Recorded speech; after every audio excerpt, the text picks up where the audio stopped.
my friend, and my brother, thank you for that warm and kind introduction.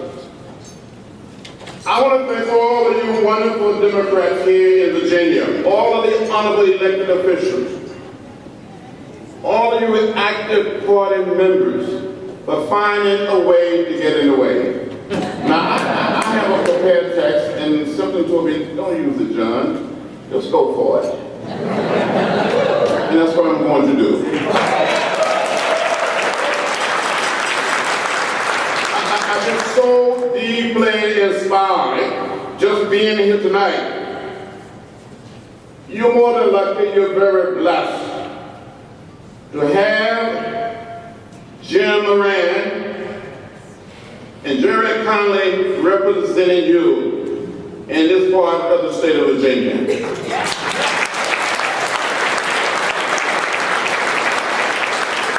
is good to see a former colleague of ours, where is my friend Jim Slatter and his wife Linda. Thank you very much. Thank you. Now you heard in the introduction that I didn't grow up in a big city like Arlington or Fairfax. I didn't grow up in a big city like Richmond, Petersburg, Lynchburg. I didn't grow up in a big city like Washington, D.C. or Atlanta, New York, or Baltimore. I grew up in rural Alabama. Some folks here from Alabama? Well, I grew up in rural Alabama. It is true that my father was a sharecropper, a tenant farmer. But back in 1944, when I was 4 years old, and I do remember when I was 4. How many of you remember when you was 4? What happened to the rest of us? Well, in 1944, at the age of 4, my father had saved $300, and with the $300, he bought 110 acres of land. My family still own that land today in rural Pike County, Alabama, 50 miles from Montgomery, outside of a little place called Fort. On this farm, we raise a lot of cotton and corn, peanuts, hogs, cows, and chickens. Now, Jim and Jerry will tell you, if you come to my congressional office, on the 5th floor, rather than the 3rd floor of the Cannon building, the moment you walk through the door, the staff will offer you a Coca-Cola, because Atlanta is the home of the Coca-Cola Company, and Coca-Cola provides all members of the Georgia Congressional Delegation with an adequate supply of Coca-Cola products. Every now and then I may have a Diet Coke. The next thing the staff will offer you will be some peanuts. In the state of Georgia, we raise a lot of peanuts, like in the state of Alabama. And the Georgia Peanut Commission provides us with peanuts. Now, don't tell the people from Georgia, I don't need too many of those peanuts. I ate so many peanuts when I was growing up in rural Alabama, I just don't want to see them on peanuts. Sometime I would get on a flight flying from Atlanta to Washington or Washington back to Atlanta.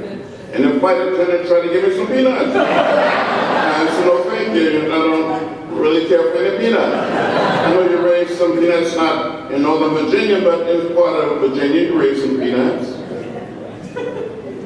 You hear me say we raise a lot of cows and hogs and chickens.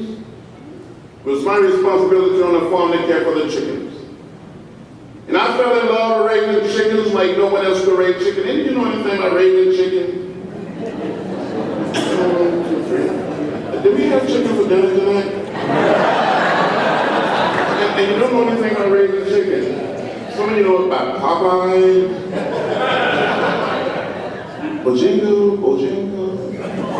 Kentucky Fried, Churches, Chick-fil-A.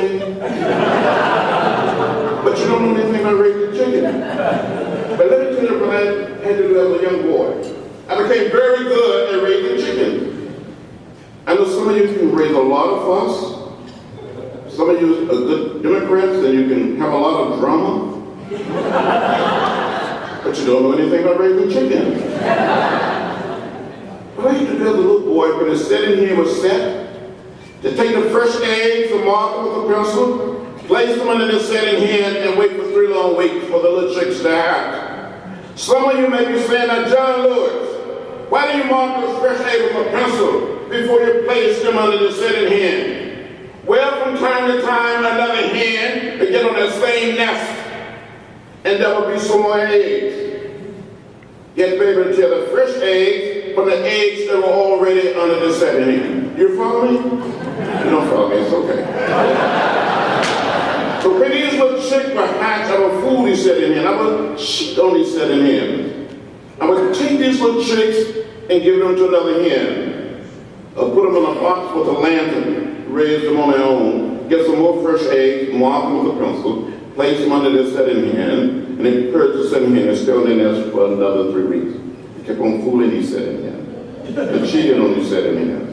And when I look back on it, it was not the right thing to do. It was not the moral thing to do. It was not the most loving thing to do. It was not the most non-violent thing to do. It was not the most democratic thing to do. I was never quite able to save $18.98 to order the most inexpensive incubator or hatcher from the Sizzler Blood store. So I just kept on cheating on this setting. As a little child, I wanted to be a minister. I wanted to preach the gospel when I was about 7.5 or 8 years old. And from time to time, with the help of my brothers and sisters and cousins, we would gather all of our chickens together in the chicken yard, like together here in this hall. And my brothers and sisters and cousins would line the outside, but around the chicken yard, but they helped make up the audience, the congregation. And I would start speaking or preaching. And when I look back on it, some of these chickens were by their heads. Some of these chickens would shake their heads. They never quite said amen. But I'm convinced that some of those chickens that I preached to in the 40s and the 50s tended to listen to me much better than some of our Republican colleagues listen to us today.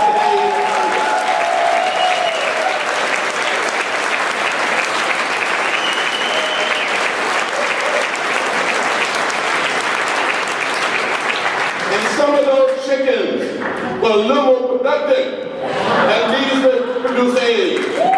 Jim Moran may not tell you, Jerry Conner may not tell you, but we're dealing with a group of people today in Washington that are downright mean. They get up in the morning mean, they walk around mean, they go to bed mean, and they dream mean.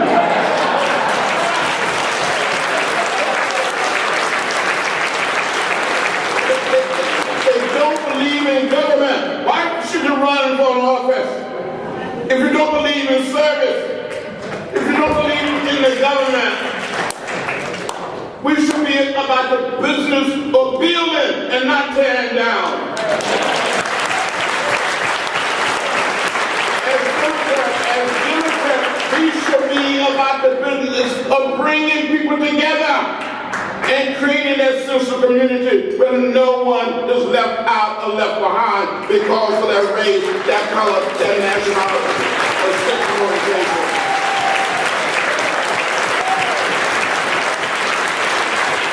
So as Democrats, we voted. I voted for Jerry. I voted for Jim. I voted with other Democrats. We voted to open up the government. We didn't vote to close down the government. It's a shame and a disgrace. What the Republican majority did in the House. It's embarrassing, shameful, and history will not be kind to us. That's why in this state, on November 5th, you got to go out and get every Democrat and every voter that's going to vote the right way to vote like we never voted before.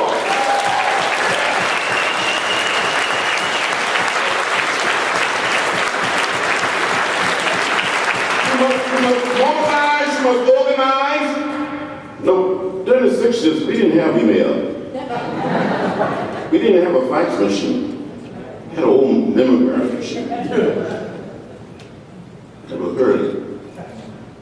Facebook. You got to use what you have now to win a great victory. So no one, but no one in this state or in America will be left out or left behind. You can send a message. We can build on what you do here on November the 5th. You win here in Virginia. Then you create a climate environment for us to take back the House of Representatives.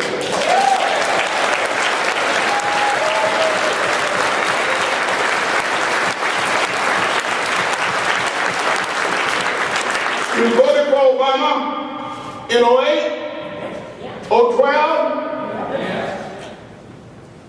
You got to cast a vote again.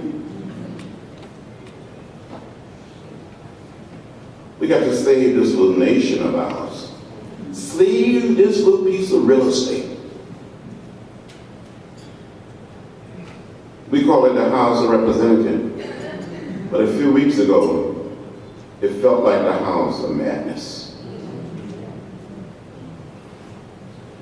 Maybe Jim and Jerry, we should have had on t-shirts tonight saying, we survived the shutdown. It must never, ever happen again on our watch, not on our watch.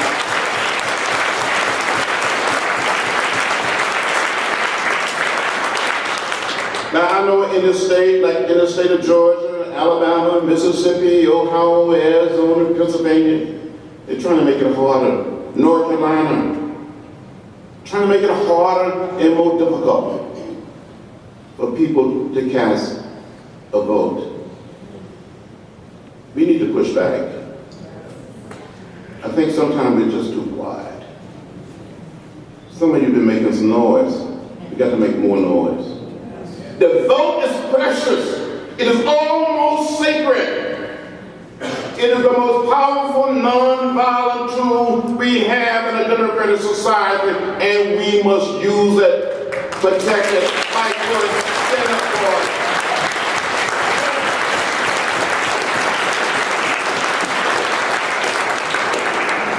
When the Supreme Court made that decision to put a dagger in the very heart of the Voting Rights Act, I almost cried. I took it very personal. I saw people standing in unmovable lines in Selma. I saw men and women. I saw our seniors and others trying to pass a so-called literacy test. On one occasion in our native state of Alabama, a man was asked to count the number of bubbles in a bar of soap. On another occasion, a man was asked to count the number of jelly beans on a jar. And now you hear people saying, we want our country back. You want to go back to the literacy test? Do you want to go back to a poll tax? No. Do you want to go back? We come too far. We made too much progress to go back, and we will not go back. We will go forward.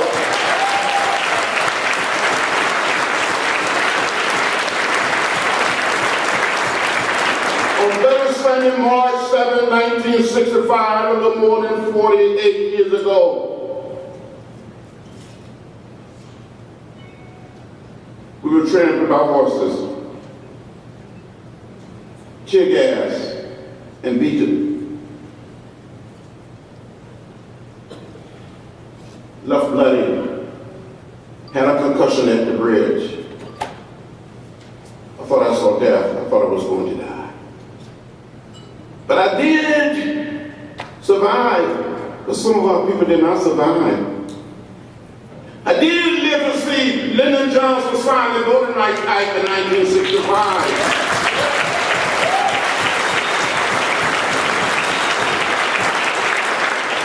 So the night that you brought Virginia Virginia in for Barack Obama.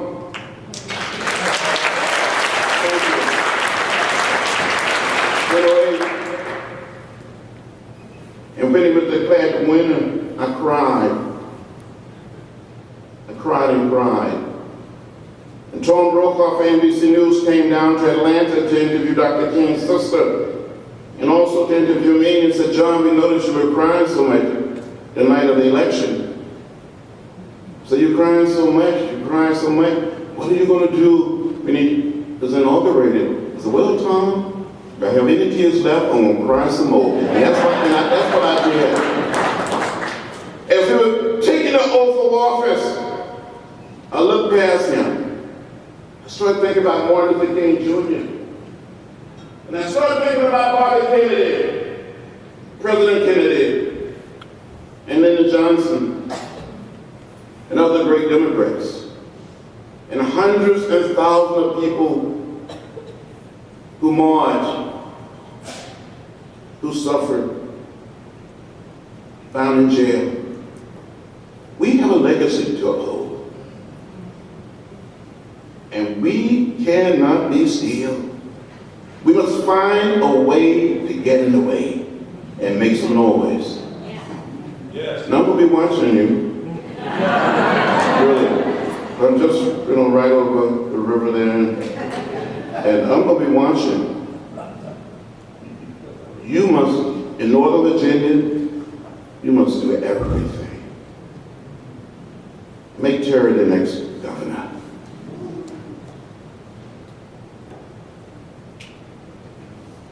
You can do it. Don't let anyone count you out. We must never give up. We must never give in or give out. We must keep the faith. Be consistent, persistent, keep pushing, and keep pulling. I said to you, there's someone that told me when I was marching with Martin Luther King Jr., I was with Robert Kennedy when we heard that Dr. King had been assassinated. Campaigning with him in Indianapolis, Indiana. In his hotel room, Ambassador Hotel, spoke to him 15 minutes before he was shot in Los Angeles. I got to know these two men. They were friends. They were like brothers. Dr. King was my hero, my leader, my inspiration. Hadn't been for Martin Luther King Jr., I could still be down there in rural Alabama preaching to those chickens.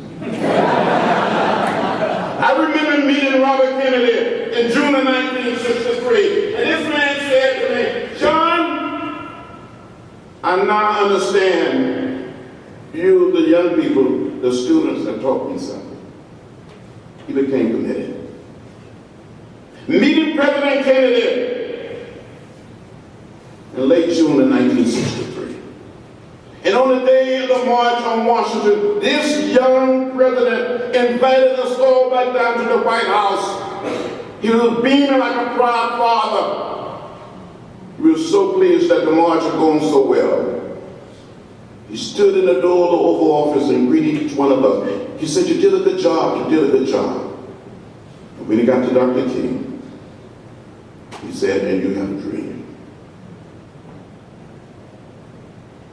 Sometimes I wonder what could have been if Martin Luther King Jr. had lived, Robert Kennedy and President Kennedy had lived. We must continue to go on. Some of you have heard me tell this story, and I'm going to tell it again tonight as I close. Several years ago, I wrote a little book called Walking with Luann, and some of you picked that book up tonight.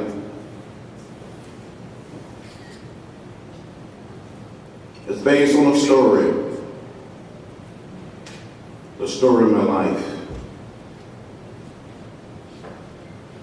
When I was a young child growing up outside of Troy, Alabama, I had an aunt by the name of Seneva. And my Aunt Geneva lived in what we call a shotgun house. She didn't have a green manicured lawn and a simple plain dirt yard. And sometime at night you can look up through the holes in the ceiling, through the holes in the tin roof, and come to stars. But in the rain, she would get a pail, a bucket, a tub, and catch the rainwater. From time to time, she would walk out into the woods and cut branches from a dogwood tree and tie these branches together and make a broom. And she called that broom the breast broom. Now here in Northern Virginia, you don't even know what I'm talking about. You never seen a shotgun house. She didn't have a green manicured lawn. That's an old dirt standing yard. A shotgun house, old house, one way in, one way out, where you can bounce a basketball through the front door and it will go straight out the back door. But one Saturday afternoon, a group of my brothers and sisters and a few of my first cousins, about 12 or 15 of us young children, I'm playing in my Aunt Geneva dirt yard. And an unbelievable storm came up. The wind started going, the thunder started rolling, and the lightning started flashing. And the rain started beating on the tin roof of this old shotgun house. My aunt became terrified. She started crying. She thought the whole house was going to blow away. She got all of us little children together and told us to hold hands, and we all cried and we kept crying. And from one corner of this old house appeared to be lifting from its foundation. My aunt had us to walk to that corner to try to hold the house down with our little bodies. But the other corner appeared to be lifting, had us to walk to that side. We were little children walking with the wind, but we never left the house. As Democrats, here in Northern Virginia, the wind may blow, the thunder may roll, the lightning may flash, and the Tea Party, I almost said something else, but the Tea Party may try to destroy our little house. But we got to stay with our house. We got to stay with our party. Stay together. It doesn't matter whether we're black or white, Latino, Asian American, Native American, straight or gay. We're one people, we're one family. We all live in the same house.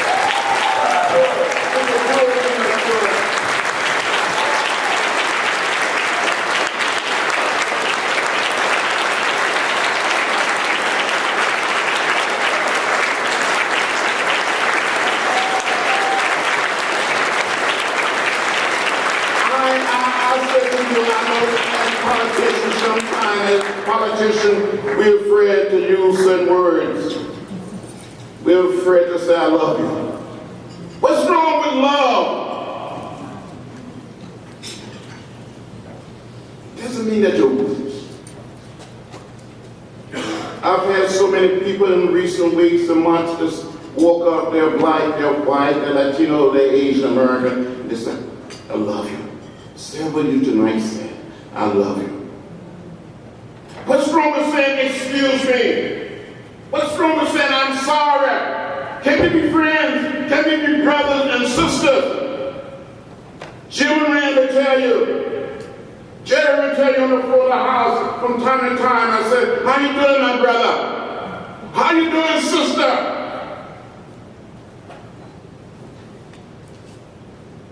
So with faith, hope, and love, go out there and fight like hell.